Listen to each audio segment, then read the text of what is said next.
Hi everyone and welcome to the next episode of the Bitcoin Collective podcast, your journey into Bitcoin, sound money and macroeconomics with me, Jim. And me, Jordan. How are you feeling, Jordan? Yeah, a lot better now. That was not very nice. No. Everyone seems to be getting it now. I've been on the phone to quite a few people and they've been like, "Oh yeah, I've just had that," or I feel like I'm gonna get that," or yeah, it's going round anyway. It's just like a flu almost. Yeah, so it's almost like, have you got the cold? Have you got the flu? Have you got COVID? Have you got the next variation of COVID? Have you got something in between where the flu and COVID have had sex together and they've produced like this flu COVID kid? And you get that. It's you know. Yeah, well, It does feel like that. It I just wipes know you. it wipes you. Okay, so I've been doing some little videos on Twitter about orange pilling and how to orange pill people, and it's a difficult one for Bitcoiners. So the Bitcoiners like Dan Held and Corey Clipstein, etc. They could sit within a room and orange pill people very quickly. They've got it down. They've got it off pat. They understand the theory and the pragmatics of it all. But it is a difficult thing to do. And we got a note from Beggy Johnson, who's in Iceland, who's one of our listeners. And he said, "Look, I've got a friend in Iceland. And I keep trying to orange pill him, but it's really difficult. He's skeptical. Could you guys help me out?" So I thought we would just do an orange pill episode where we say, here's things that you can consider helping people understand why the money is broken, and then explain Bitcoin. And I guess you'll never convince them in one conversation, but if you can spark some curiosity and make them think, then it's not. I guess it's what happened to us, Jordan. Yeah, I mean, we went down multiple rabbit holes before we found the Bitcoin rabbit hole, right? Yeah, but then And I'm finding that was one thing that scared me. I think coming into Bitcoin was like, oh, you have this background of cryptocurrency, but you talk to everyone, and everyone has been on the same journey. yeah, Well, pretty yeah, much everyone. yeah, and when we spoke to Corey Clipstein, everyone has done it. Everyone started off with Bitcoin, and then they've gone to Ethereum, and then a way back it was Litecoin, and then you start getting involved in so much other stuff, and we did as well. I mean, I remember I was getting involved in things like Pack Global. And I look back and I cringe. I really cringe. Um, but you do come back to the sound money. Yeah, So yeah, and I it guess all comes back to that. yeah, goes back to that. And let me. So when you when you put a rocket into space, NASA puts a rocket into space, and they put the rocket on the pad, and they've got big jet engines that go like that. And Elon Musk with his whatever it's called, Starlink and all, they're doing the same. In the UK, Richard Branson yesterday tried to do it where you've got an aeroplane doing that, and it does this, and it's like, and then I don't know, did it fall into the ocean? It didn't work. It's like that to me was Ethereum. Richard Branson created an Ethereum rocket and it just fell, as opposed to doing what Elon Musk is doing, is going straight back up and then straight back down. That's a Bitcoin rocket, isn't it? I mean, what the two analogies that I've used before is because Elon Musk, before he managed to crack that code of being able to take a rocket up and land it back down safely Yeah, to reuse it, like they had like what was it, multiple yeah. failures, and they um what was it, he was on his last rocket, I'm pretty sure. I watched a documentary on him, and he was on his last rocket that he could afford, and he had to make that one work essentially. Um, so you could also argue that he does it the Ethereum way, but that's just failures to then succeed, right? But saying that, I just put a post out about Bitcoin, and it was all about the prehistory of Bitcoin. I put it out on LinkedIn, and it shows you like all the research and development in the run up to Bitcoin actually happening, because Bitcoin wasn't this just aha moment that suddenly Satoshi was like an absolute genius, which yes, he, she, whoever it was, but they didn't think of this all by themselves. They used the work of the previous 40 years in cryptography that the cypherpunks had built through blockchain and you name it, like monetary systems, and just formed it all together. Um, and then Bitcoin is the final product, I guess. So therein lies an interesting segue into Bitcoin being the final product. So for our Icelandic listeners, for those in Iceland, is that my Icelandic accent? I'm not really sure if that's a good Icelandic accent. You've probably just insulted a whole Yeah, island there. yeah, a million Icelanders. But the the product part is where I believe now everyone in Bitcoin who goes down the rabbit hole, and we talk about you go down that rabbit hole and you explore, and then another one opens up and another one opens up. My journey, and this is my journey. This is not other people's journey. This is mine. I believe that Bitcoin is going to become a product. It's going to become a product of the traditional financial system. I believe it's going to be an investment grade product that BlackRock, NatWest, Goldman Sachs, whoever Standard Charter are going to regulate with the regulators and make sure that it's wrapped up in such a way that they can sell it spot Bitcoin or futures Bitcoin, which is paper rubbish, as a product to people that they can put in their pension funds or whatever. Now, that's just my thesis, and it's not where Bitcoin So, started. what happened? So, I actually agree, but I only agree for a set period that will be the case. What do you think of it as currency and money? Because I think it will, because of the trajectory it's on, and it's versus a collapsing fiat system, that these institutions will package it up and sell it to people, which then does help adoption of it. But later down the line, what do you think happens? Do you So I think think it gets I think adopted as a I global think currency? I think coterminous with that. So this is all Wall Street, Bernie Madoff, the greed of America, and Americans need to look at themselves sometimes. For all the innovation, they keep imploding. So Wall Street will grab it. Coinbase already will be having discussions with big banks and big investment houses about how to make it this investment grade product, and all will be well. And your Sam Bankman frauds, they'll all disappear, and the Wild West will disappear. Coterminous with that, in places like Africa, is the currency side of it, and it as Bitcoin as money will be used.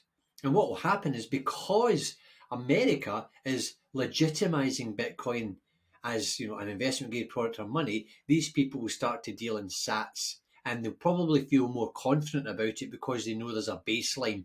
It could create a baseline of $50,000 a coin, and it will never go below that because America's got its back, etc. So I think there'll be two Bitcoins running at the same time. So do you think that they will? It's interesting because African nations, African countries are adopting it rapidly at the moment.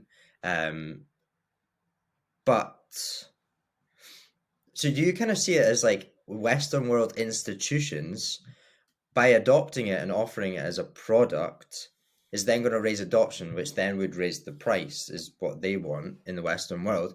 But simultaneously, with African nations, South American nations, the global South, let's just say, adopting it as a currency, then that's kind of the Western institutions then leveling the playing field for the global south, right?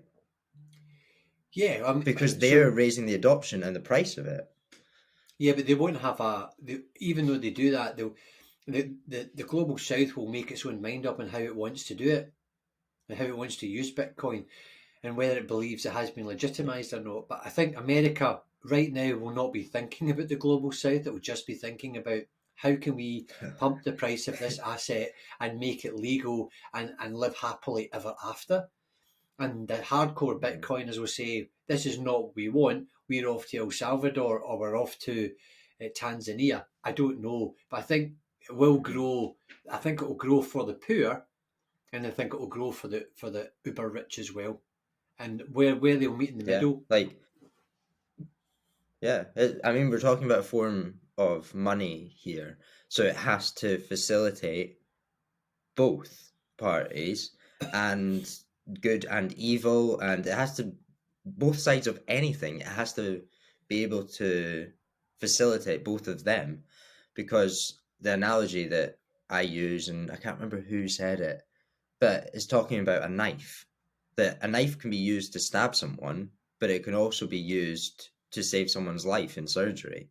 And that's what this is as a form of money. It's going to be used by good and bad, by rich and poor, by you name it. Um, yeah, I can't remember where I was going with that, but I think that was the end of it. Okay, and I understand what you're saying. Okay, so getting back to Iceland, Yeah, why? forgot about that. What arguments do we have to say to people, or how can you put it to people in a friendly and informative way that why Bitcoin's important and why it could be used as money or why it could be used as an investment product? So we've set the scene as here's what it could be, but why is it? Hmm. Why is the current system not working? Before we go into the why, I just wanted to touch on something before that was you said it, and it's not the same for everyone when you approach this. So if you're trying to orange pill someone, you need to almost like strategize around, say you're trying to orange pill an individual, you need to strategize around that individual. Like, what are their interests? What is their job? What's their pain points at the moment? And yeah, why would they be interested? Because it's going to be totally different from whoever you're talking to. Like, we're talking to a few CTOs where they're obviously technology based, so we need to come with Bitcoin from the technology side of things. They might not care as much about the economic side of things. So it's about meeting, Jeff Booth says, meeting people where they are. And I think that's really important, just to frame up how you should be talking to people or businesses or however you're doing it. Just be really tactical with how you orange pill them, because there's no point going in. We've all tried it, right? We've all tried it, and just like guns blazing, the fiat system is crumbling, we're all going to shit, come over to this lifeboat that is Bitcoin. That doesn't work. So yeah, it's about being tactical with your approach. So Yeah, I'll let you kick off with one of them. yeah. So for me, what I'm seeing is so from 1929 and for the 1920s, roaring 20s, 1929, huge stock market crash. That huge stock market crash and that greed and everything that happened then, that impacted the world. And then it grows again, and then you have a crash. And then it grows again, and then you have a crash. And that cycle has been going on for decades that I know of, decades. And that boom and bust makes the rich richer and the poor poorer. And when I watched the Bernie Madoff documentary on Netflix recently, Oh, is it good? it's really good. No, I mean, I would Yeah. urge anyone to watch it because it really helps you in your understanding of Bitcoin when you see how the markets and the regulators and the whole thing's just a mess. And I don't think it's any better. Mm. So when you look at that whole thing and you go, they just get richer. And the bank that was at the centre of that, the bank that he used, and they knew about the billions getting in and out, was JP Morgan. And then it says at the end of the documentary, JP Morgan has had numerous huge fines, but no one goes to for all this sort of stuff, but no one goes to jail. So the banks are, I would say, the current banking system and making the rich richer and the poor poorer is part of where we are. Now that's just like a big retail investment bank. But if you come back to the banks of banks, central banks, who created a central bank? At what point did anyone in Iceland, the United Kingdom, or America vote for a central banker? I didn't vote for any central bankers. I vote for a local MP or MSP or local councillor. At no point have I voted for a central banker. Yet central banks are dictating monetary policy, fiscal policy, interest rates, what you can and what you can't have. And by the very nature, banks can be manipulated because they're run by human beings. They're not run by computers. And the difference is Bitcoin is a computer. It's almost like its own computer that sits there. Yes, it's a piece of software, but it's not open to the same manipulation as central banks. And unfortunately, central banks are, when you talked about the good and evil, they're unelected, they're autocratic, and they're open to manipulation. And they manipulate money. And let me tell you how.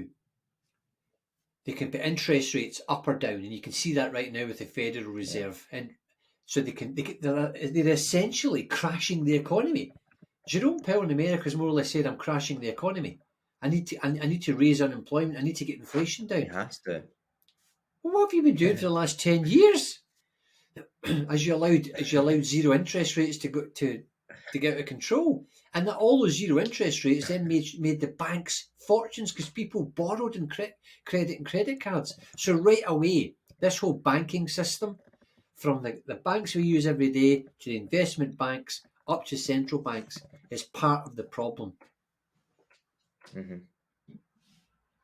I think I just wrote down there whilst you were talking, the phrase that gets bounced around quite a lot in Bitcoin is a world run by rules on the Bitcoin protocol rather than rulers.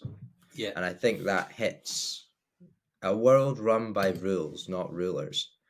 I think that sums up everything that you're talking about there. Like, people have to now play within the rules set by the monetary standard, the monetary system, which is Bitcoin, if we do move over to that.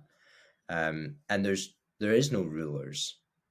Like Jerome Powell or Christine Lagarde or the dude down at the Central Bank of England, Andrew Bailey. That's the one. Big Andrew Bailey. Big Bailey. Big Bailey's in town. Big Bailey, yeah. But just to pick up on you there, Jordan, what you're saying is, if I'm reading this correctly, and it's important for the audience to get this, Bitcoin isn't socialist. Bitcoin isn't capitalist. Bitcoin isn't left. Bitcoin isn't right. Bitcoin isn't Labour. Bitcoin isn't Tory. So we're brought up to think in these, it's left. It's there's no grey. It's just black or white. Black or white. He said, she said. And if you look at the politics we've got just now, the political system in the United Kingdom, and we talked about we haven't voted. I mean, they're talking about Boris Johnson. The Tories bringing Boris Johnson, a proven liar, back in to run the party because they know that the current guy is useless, and he's coming across as he comes across as like a primary school teacher. Yes, and we'll have constructive talks. Meanwhile, I'm a multi-millionaire. And you're like, so they're going to bring in this big buffoon back because you think he's got all the bluster. And it's that part of kidding us all on. Politics have kidded us on, and it comes back to human manipulation. He's more of a distraction. Rishi's not as big as distraction, right? That's it. Yeah, Boris Johnson does stupid shit, Yeah, and they love it yeah, because it just detracts from the real problems in the world. Like how we bring, because you put a tweet out, actually, I really liked it. I think I reposted it about the Brexit bus, and it was yeah. all Boris Johnson was leading that, and it was talking about the NHS, and it will give X amount of money to the NHS, but if we leave Europe. What's happening right now? Yeah, It was bullshit. Like what? And nothing happens. Nothing happens to him at all no. for that. Just blatant lying.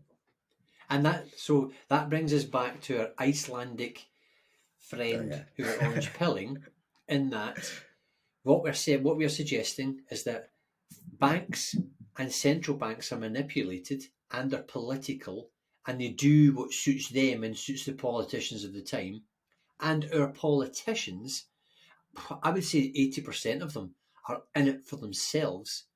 And we can see that currently with the way that the political system in the United Kingdom is being run. Even you look at Brazil just now, people are unhappy with politics. I mean, they stormed the Parliament buildings, etc., the Supreme Court. Now, whether the election there was legal, legit or not, I don't know. But people are now questioning. They've had enough of being manipulated. Let me just finish this one on banks and governments in Europe.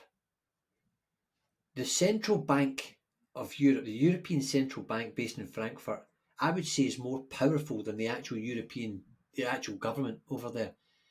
It's dictating. Here's how you control the people.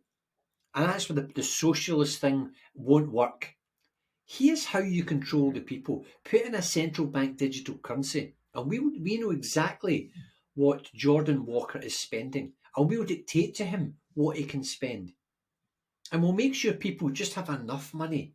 See the poor living on the breadline, we'll make sure they've got enough. We'll give them enough to make sure they can buy enough food and pay the electricity. And they'll vote then the way we want them to vote. And this is the danger of Europe, the way we're going down there just now. And it's all around money. Money and controlling the people, controlling the poor, and make sure the rich get richer. If people cannot see that, and it's not as if we don't have to convince you, we can see that. We don't have to convince you. You can see the rich getting richer, and you can see the poor getting Hmm. poorer. There's more food banks in the UK than there's ever been. That can't be right. So if you, Yeah, therein lies your financial system. and I think what you're talking about here is, I think someone who explains it really well, and I would actually recommend his book, is Ray Dalio, and it's Changing World Order, and he's talking about I've seen in a few of his that he's put out lately on social media as well, is he's talking about like the standard of living is declining, and that's not the way we should be going, and like productivity is going down, and that's not how we should be living. It's like why would you want to live in that world? We as humanity have created this environment that it's unsustainable to live on this planet. Why does that make sense as a society? Like we're smart enough to know that we could flip things, but unfortunately, there is a small group of powerful people and groups of people that have grasped control of this way that we're all living. Um, and one thing I want to bring it back to, and it kind of links in with what you were saying, is that the money is the problem of all of this, because they've got control of the money. So then these banks, governments can then control societies. And what we're trying to do is take that control away. That's simply all we're trying to do is take away some of their control and give it back to the people so then they can decide how they want to live their lives, how their nation is run, or the community that they live in. But if you look at Dan Held put something up, I think 2 days ago, and it was the global government debt in 2007 compared to 2022. So 2007, it was 30 trillion. The global debt was 30 trillion US dollars. And in 2022, it was 71 trillion. So it's way more than doubled in 10 years, or just over in 15 years, sorry. When does that stop? That's my question. And do we just keep living like this and the standard of living goes down, productivity goes down? What happens to humanity then if we're just on this constant decline? More people going into poverty, on these boom and busts. Um, it's it's non-stop. Like something has to change, and I think more people are realizing that as the days go on. I'm certainly seeing more people, or overhearing more people. Not that I've talked to at all. I just overhear them talking about these things, and I find that really interesting. But they just don't have a solution, or they haven't come to. They just know that there's a problem, but they don't know what to do about it. Yeah, and a lot of time when there's problems, one of the big countries will start a war. So right now, I mean, the Unfortunately, United yes. Kingdom's now talking about giving tanks to Ukraine, and I don't know where all that's going. But coming back to your 71 trillion, that's a lot of zeros. It's a lot of And I zeros. think 30, I think 31 is it 31 trillion now the US are up to? Actually, let me look at the world's debt clock. This is a great website for anyone. The world debt clock, and the US are at 31.5 trillion in debt. So And they it's going up. own a fair majority of that. So 31 trillion in America. So America's built on debt. So there again, coming back to our Iceland Bitcoiners, because we're going to change into Bitcoiners, that debt will never be repaid. America cannot pay that debt. Japan cannot pay its debt. That's 71 trillion. The world will never be able to pay that debt off, but we've allowed it to accrue. So the debt belongs to the world. Meanwhile, the bankers and the top and the elite get richer. It's not as if we've all shared in that debt to say, well, I got my 500,000, did you? No. But you'll pay that because we're gonna have to pay that in taxes. Taxes are going to go up like we've never experienced before in the next decade because there's no way we can grow out of this debt that we're in. No country can. Potentially El Salvador might, and therein lies an experiment we can talk about. So Mhm. I think what we've shown here is the current system is broken. The money is broken. It doesn't matter where you are.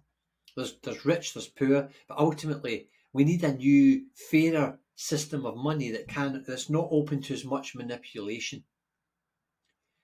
And Mhm. that's where Bitcoin comes in our opinion. However, as we Yeah. prefaced this conversation with at the beginning of the pod, I believe the big banks right now are trying to get their hands on Bitcoin so that they can institutionalize it.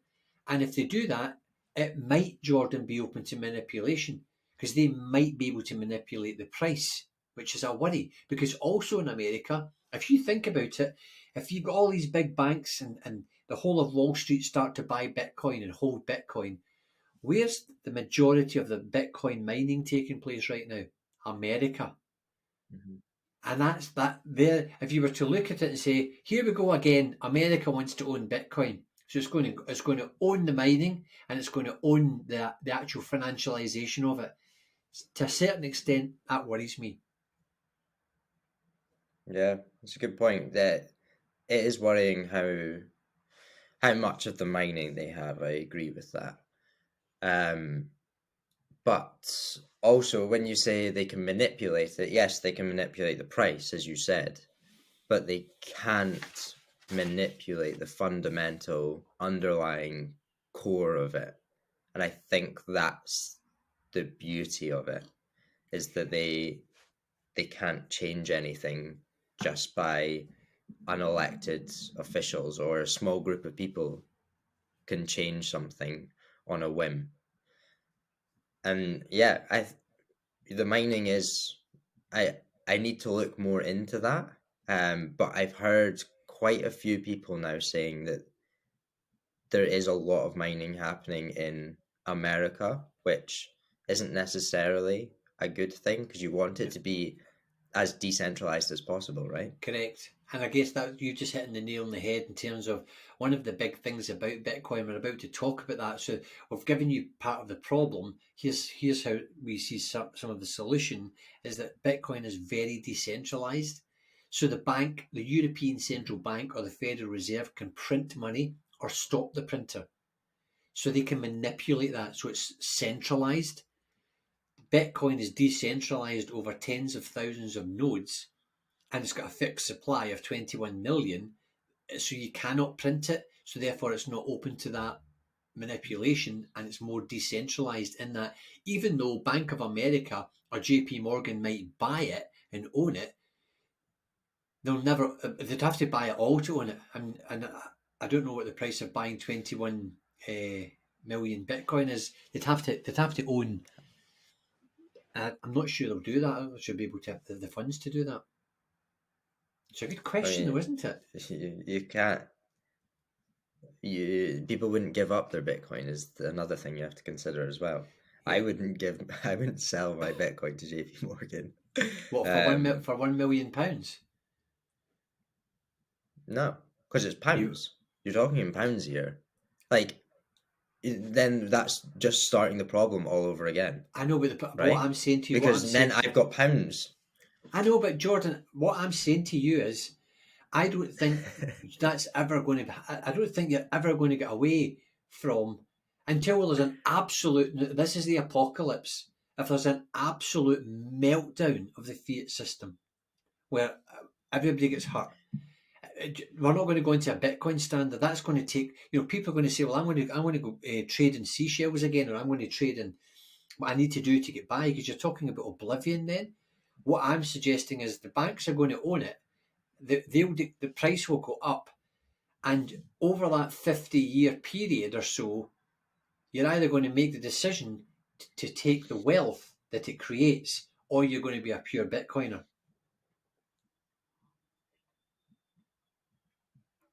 I mean, I can't say which way the world's gonna go. Like, are we gonna live in a simultaneous currency or a dual currency world? Because one question that really someone said it, I really can't remember who. I've been trying to wrap my brain who said it, um, and they mentioned that say there was a global monetary standard and everyone was on Bitcoin. Let's just Yeah, say 50 years time to 100 years time that everyone was using Bitcoin and that's the only currency or the main currency yeah. that everyone was using.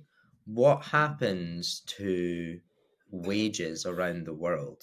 And this really got me thinking because I live in the UK, I will get paid more than someone who's doing exactly the same job. Say I work in a factory in the UK, I get paid more than someone working in the Philippines working in a factory.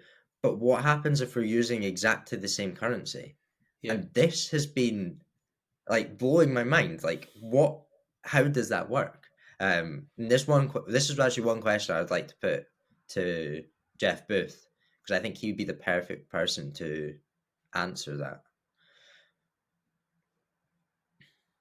And coming back to what you said, I wonder if it starts off as a dual currency and that things are priced in pounds Yeah. or whatever, and then they're priced in Bitcoin at the same time,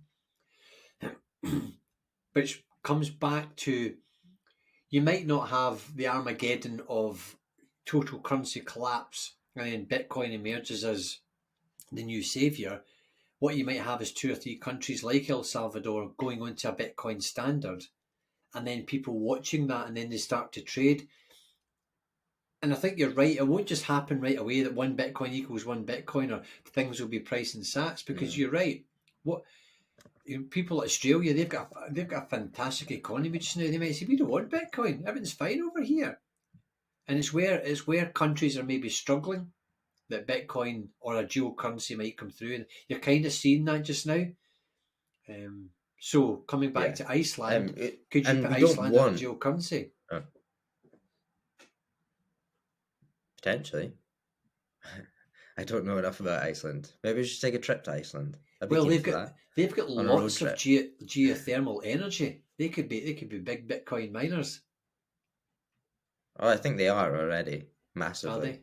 they? Um, I remember a few years ago seeing stories about it, but Yeah. I haven't seen anything recently. Because I did see that I think mining was using more energy than actually people on the island, I want to say.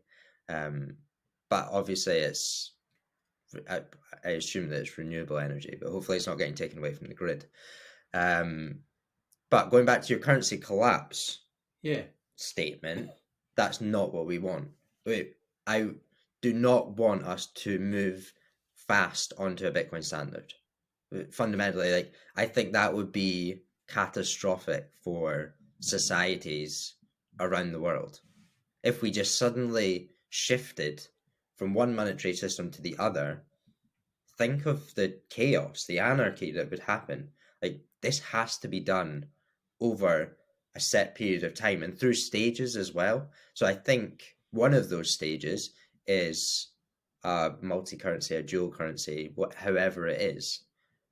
But I don't think that if hyper Bitcoinization or the end goal is a Bitcoin standard, then I think it has to be later down the line and through multiple stages. And maybe the institutional adoption is the first one.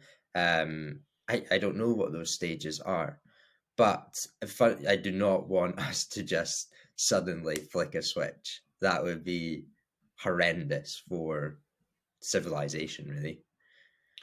Yeah, I don't think that'll happen. I think it could be a 50 to 100 year transition with a few Hmm. countries trying it out. They learn their lessons. Other countries take it on. You've maybe got the Wall Streeters tampering with it. Working out how getting their heads around it as well. So, but the problem is what we need to be careful of is no one should want to control it. The actual, as we Hmm. talked about, the network itself must remain completely independent, and I think it's got that capacity to do that. Okay, so the money's broken, the rich are getting richer, the poor are getting poorer, the central banks manipulate stuff, and we've got a massive global debt, so we're kind of stuck. So how do you get out of that? What's different about Bitcoin? Now, we've already said it's not going to happen overnight, but what's different about it? So it's got no shareholders, it's got no CEO. Somebody put a funny tweet out. I'm going on TV to do an interview, and I wondered if the CEO of Bitcoin, Mister Satoshi Nakamoto, no, Nakamoto would accompany me. I thought it was quite funny because it's like, who is it? That's the beauty. It's just been done, and it's been left there for humanity. So no Hmm. shareholders, no CEO, no dividends, no marketing department. And when I listened to Peter McCormack's pod with David Zell, he had a pod the last I've not couple of listened to days. that.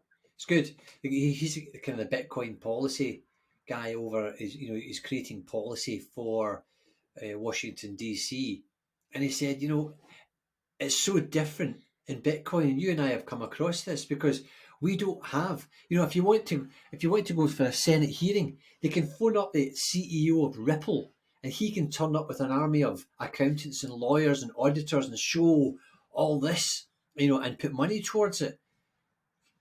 We don't have that in Bitcoin. You just go up there with what you've got in Hmm. terms of the theory and the maths and the science, and let the rest of it play out. You don't have these budgets. That feels quite pure to me as a good start. Hmm. I think it's not. That's the tricky thing though about Bitcoin as well, right? Is you don't have that organizational people power Hierarchy. behind it because it's so, yeah, it's because it's so decentralized, which is a pro and a con at the same time because as you said, like we could get a bunch of people to, um, if there was a hearing or whatever, look at HODL. Everyone got behind HODL against Craig Wright.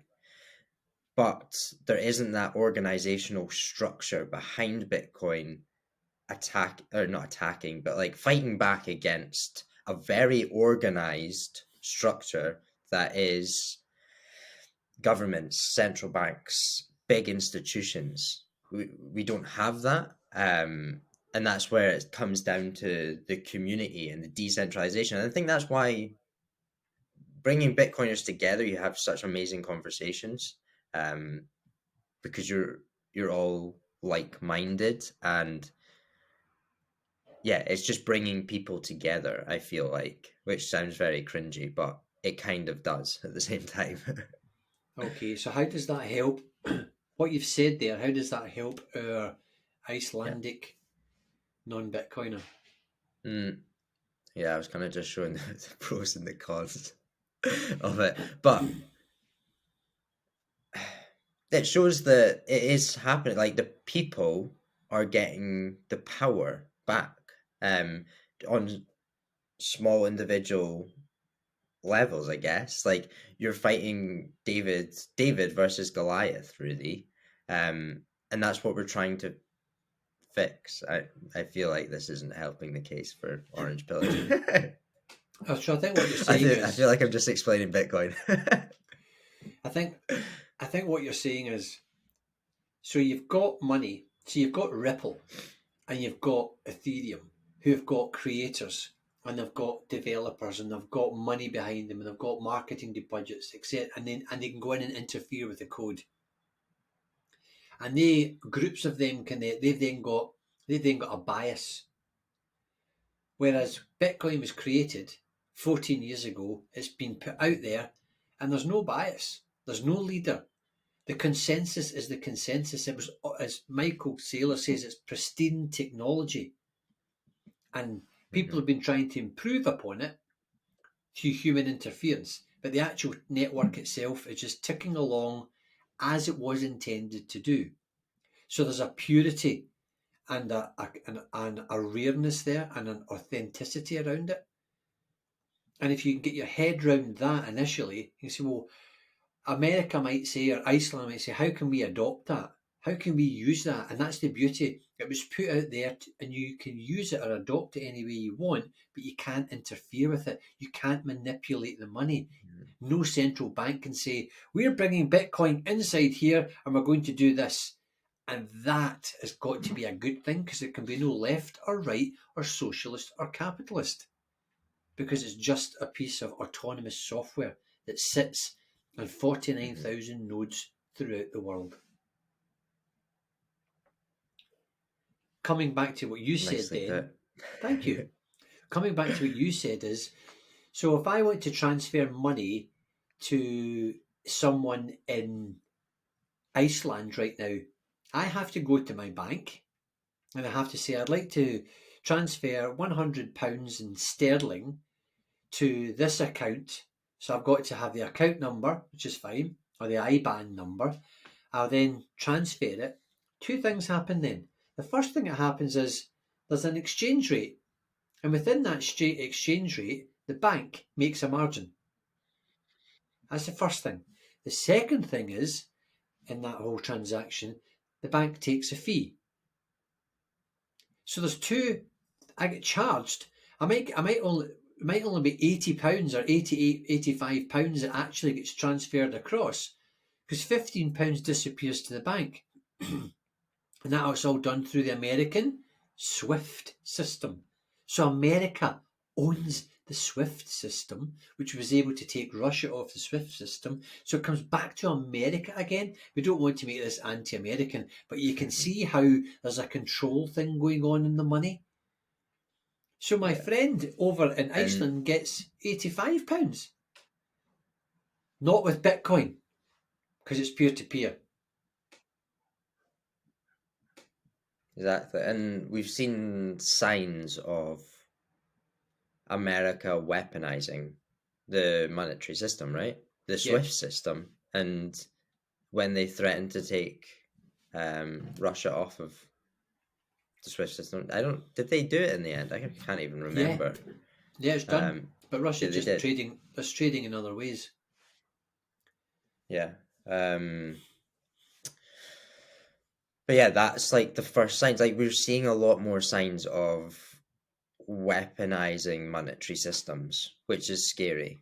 If you look at Canada as well with the truckers, and I'd never really previously seen this before. Yes, I don't have that much history, or adult history within crises, but it was very eye opening for me that these things are happening, and the beauty of it is that they cannot happen on Bitcoin.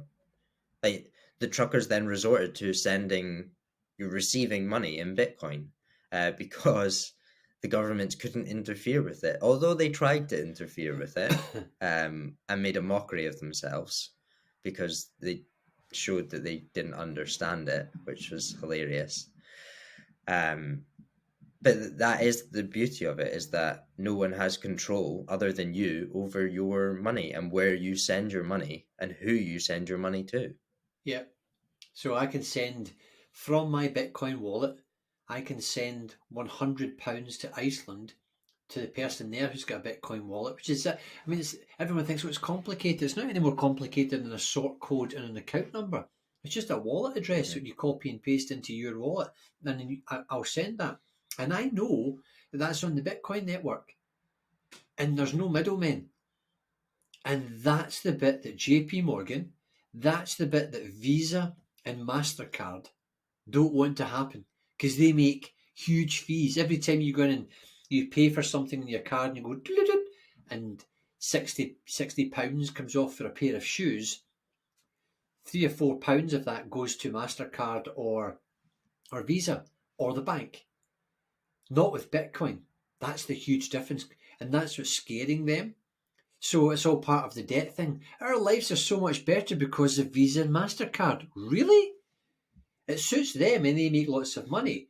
Whereas Bitcoin, I can just send it to you. And even, and what I think we need to build on this, because people say, oh, it's slow technology, it's old.